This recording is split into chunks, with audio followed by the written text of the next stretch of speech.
Hey there, it's Derek from ForeGolf Custom here. This is a very different type of video. This isn't really a review. What I decided to do was myself and Dave were chatting one day about some of the questions that we get in our fitness sessions, right? So I guess this is kind of a knowledge share video. So keep watching if you want to try and find out what are hybrids, what they do, and how they all link together with fairway woods. So this is kind of a questions answered kind of video and kind of a fitting application. So how we're applying hybrids and fairway woods to our fittings. So Dave, I think the simplest way to start this off is probably what is a hybrid / rescue? What's a hybrid rescue? Sometimes there's a bit of confusion because some manufacturers call them rescues and some manufacturers call them hybrids. Technically they're exactly the same thing, just different ways of describing one type of product. Essentially they came about a number of years ago as a way of two things. One, replacing long irons and golf bags. Hybrids were easier to hit, they were more versatile, they came out of the rough easier, so they had a much more playable application than maybe a 4-iron would have. They also then became a way of merging things together for putting either more wedges into the golf bag, which in most cases that's how it happened. So you could merge a fairway wood and a long iron together and it would replace that to create space. And are hybrids then, would you say that they are as well as irons or replacements for irons? If we go down the general route, they are long iron replacements primarily. So a 4 hybrid replaces a 4-iron, a 3 hybrid replaces a 3-iron, a 5 hybrid replaces a 5-iron. A small number of occasions where you might have a 4 hybrid and a 4-iron in the golf bag because they give you two different flights. Certainly in Ireland where it's windy, we still tend to have 4 irons in golf bags just to keep it below the wind, where the hybrid will launch it quite high. But as a general rule, it's a 1-for-1 replacement. If it says 4, it replaces a 4. If it says 5, it replaces a 5. The question that I get a few times on social is, do I need all the hybrids and all the irons in my set? So the answer to that is no. No, the answer to that is more often than not, definitely not. Yeah. Because you'll end up with two things that effectively doing the same job. And where's that split then? Where are you seeing the split in the fittings? Even if you walk into a retail store these days, 4 irons are now custom built, so they don't naturally occur in the set. So 5 iron is traditionally that cut-off, where when I was young, which was a long time ago, every set had 3 irons in them. So that 3 iron's gone, 4 iron in most sets is now gone. So you now have a 5 iron as your starting point, and then the hybrids tend to either bridge a gap between a 5 wood kicking in or get rid of 3s and 4 irons completely and just go. So a traditional set might now go 5 iron, 4 hybrid, 5 wood, which gives you then effective gap in between and the different clubs. And can you go down as far as you want? Do you go down all the way into 6s and 7s in hybrids, or do you tend to let irons do those jobs? As a general rule, again, being a little bit old-fashioned, I still think that people should be able to hit irons. They're more controllable. But if they can't? But if they can't, most manufacturers, certainly if you take Cobra as an example, they'll go all the way down. I think TaylorMade the same. I know Callaway will, because they love making things in high lofts. So you can go all the way down in most cases to a 7-iron replacement or a 7 hybrid. So you can go, the versatility of them is huge because quite a lot of brands will also make a 2, so you've got 2, 3, 4, 5, 6 and 7 as hybrids. So, but do you need them all? I know you're into spacing, so maybe explain how you build that gap, how you build that. If you need lots of hybrids in the golf bag, inevitably you need them to come in there for height and for speed. They'll come quicker off the face and they're easy to launch. In that type of player, having 2, 3, 4, 5, 6, 7, so like 6 hybrids in the golf bag makes no sense because the gappings will be really tight in between. So it's not uncommon in that situation where there's not much speed to do one, miss one, do one, miss one. So 7, miss 6, 5, miss 4, 3. And then you've got efficient distance gaps running between them. So then your distance control, this club does this club does that club does that, rather than, well, that's pretty close to that, and that's pretty close to that, and that's pretty close to that. I've another really good question for you, and I heard it recently. So we had a call come in, a client came for the fitting, got the clubs, and then called back and says, hey, I think you've made a mistake. My hybrid 3 is 19 degrees, and my 5 wood is 18 degrees. They're the same, almost the same loft. I think you've made a mistake. Just maybe let's explain why it's not a mistake. So traditionally, when you jump from a category, so irons tend to go in half inch length increments, but when you move into hybrids, that can jump an inch. So you could a 4 hybrid would be in theory physically longer in length than a 4 iron. Again, that's all part of creating the height, creating the distance part of it.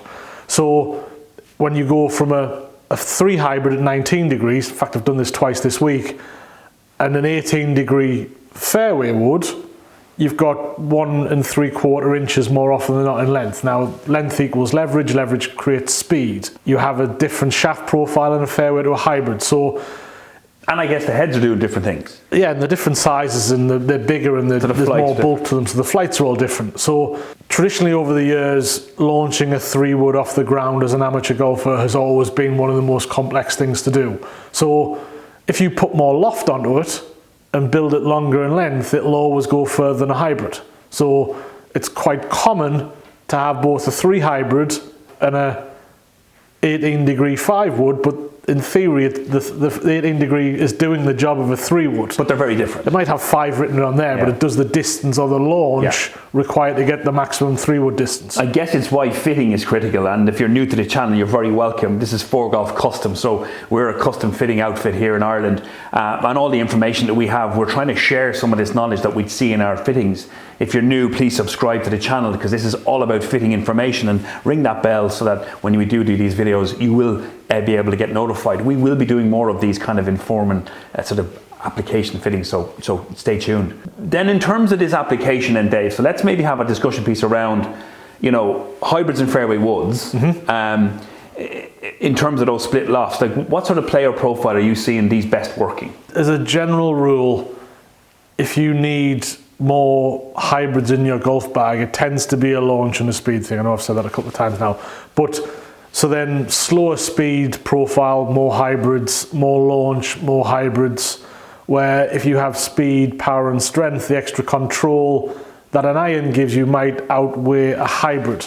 So if you're out there and you're lacking distance in irons, then really you should be taking long irons out and plugging in hybrids, Dave. Yes, without a shadow of a doubt. That is absolutely the whole point of them. And are you seeing then better players, so lower handicappers, transitioning into hybrids, or is that a no-no? I don't necessarily think it's an application, but you have to remember that part of bringing hybrids into golf bags, if you look at the common miss of a 4 iron in a high handicapped amateur, it's low and right. So all hybrids tend to be quite draw orientated, so to try and keep that low right higher and straighter. So then as a result, if you put a hybrid into a good player, they can overdraw it at times, which is why maybe you're starting to see on tour weaker lofts of fairway wood starting to creep back in again. Yeah, let's stick with that train of thought, because you're right. I saw that on tour recently. There's a lot of lads leaking into 5 woods. I've actually seen a few 7 woods in bags over the last couple of weeks. So why would tour players be putting higher lofted fairway woods in there? Purely on the basis that certainly out on tour, getting the ball to go high and land soft is premium on modern day greens, because they're so perfect. Like even the likes of Tommy Fleetwood has 9 wood in his bag. That's literally just, how do I keep it straight? How do I launch it high? And how do I get it to stop? So the pro boys maybe have gone back to weaker fairway woods because they're naturally more straighter in flight than maybe a hybrid being a little bit more draw orientated. So the flight is easier for the control straight, as opposed to a natural little draw shape kicking into it. And would you say then that those 5 woods are coming in because of the distance is coming from the 3 woods? Or is it more that it's just a control thing? Well, I think everything's coming back from a distance perspective. But I mean, certainly at a pro level, they keep hitting it further and further and further. So if you keep stacking that top end of the golf bag with things that go further and further and further, then all you're doing is creating space at the bottom end of the golf bag. I guess it comes back to this point where, you know, if you're thinking about fairway woods, this isn't really a pick and play type of scenario. Like, we use TrackMan 4 for all of our fittings, and I think that's critical, isn't it, to figure out what sort of clubs you need to plug into what distance is. I think gapping is a big storyline here, isn't it? 1,000,000%. But I mean, it's a case of, well, driver goes this distance, my next club goes this distance, my next club goes this. It doesn't matter what that next club is, as long as it bridges an effective gap to go, well, I'm this far out, this is my club to hit. And it might not necessarily be driver 3 wood, it might be driver 5 wood, but if you hit down on the ball and you need a bit of extra launch to get in the air, you're just using the 5 wood head to make it launch. You're not using it because it's a 5 and I need a 3. You're using it to get in the air to get an effective distance. And I've seen it here at Fitness with Dave. You know, he'll basically lock in the driver in terms of what the new driver is going to do in terms of distance, launch, and its full rollout yardage. He'll then work off the longest iron that's possible in the set for the player. And then you literally plug the clubs in to suit the different yardages so that you have specific clubs and lofts in fairway woods and specific lofts and hybrids to literally bridge the gaps from driver to your first playable iron. I've seen it doing it. It's fairly effective. I think it's probably the big change in me from a fitness perspective is normally I just run them in sequence, irons, hybrids, fairways, driver. But now I tend to have to go, well, I'll do irons first, and then I'll jump up to drive and work out what that distance is. And then I know what the gap is in between, to allow me to work out what combination of fairways and hybrids can then go in, and then when I've got that worked out, go back to wedges because I know how much space I've got. For goodness sake, don't be buying for all the fairway woods and all the hybrids, banging them in your bag. Get properly fitted, get on the TrackMan, work out the distances, plug them in then. Right, Dave, another question I got was driving irons. What are driving irons? Probably a quick explainer on this. Primarily, driving irons can do one of two purposes. One, they can be good off a tee, low launch, and 2 irons, Mizuno fly highs, TaylorMade Stealths, Titleist, TU100 utility builds. So they tend to be graphite based big irons. So merging an iron looking head profile with the speed of a graphite shaft from a hybrid club to make you a half hybrid, half iron. And who are they for? What's the player generally? So you've got 2 different designs of them. One, a DHY, so a driving hybrid, which tends to be a bigger head. That tends to be for the person who doesn't like the look of a hybrid but still needs to launch the ball. And then you get a driving iron per se, which tends to be, I'm going to hit this off the tee, I want it real low flighted, I want it punchy, I want it under the wind on a links golf course, that type of profile. So more lower. Yes, so that person tends to have it in a 2 iron, the person who needs it in the air tends to have it in a 4 iron. And so what they do is, that's the application. Under the wind, lower flight. Again, it's more penetrating. It's gapping.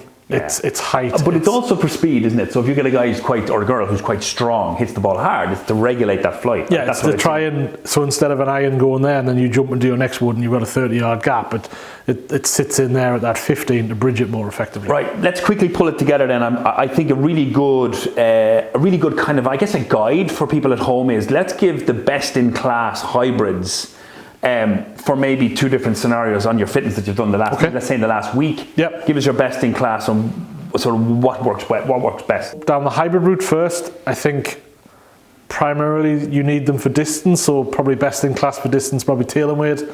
Got the speed injection in the back of the face, hot off the face, real quick, easy to launch. So that probably sits in there. And then from an accuracies control, I think, again, a lot of hybrids will sit a little bit closed. If you go maybe Cobra Aero Jets, it's very, very square and behind the back of the ball. Doesn't have a weighted toe to pull the head round. So very square, very neutral. So that would be spot on from my controls perspective. I think in fairway woods, the conversation as well as distance, but it tends to be height with distance. So maybe getting the ball in the air becomes where Callaway come into their own, probably the easiest fairway woods to launch. So you can maybe go a little bit stronger in loft, but still be able to get the height out of it just to ensure gapping. And then again, from a controls perspective, Titleist probably is a good example of a very square looking biased product, all about speed regulation rather than the production of it. But then you also have good low flighted Callaways and TaylorMade's Stealth 2 Plus kind of triple diamond product from Callaway, which is designed to do exactly the same thing, which is just front weighted square faces, low launches, straight flights. There you go, full wrap up there of Dave's best in class fairways and hybrids. I hope that's helped you understand a little bit more about where hybrids and fairway woods slot in there, or any questions you have about the way that they plug into your bag. Well, stick them in the comments below. We'll try and answer as many as we can, and hope you enjoyed that kind of a information sharing video, and we'll catch you at the next one. Thanks for watching.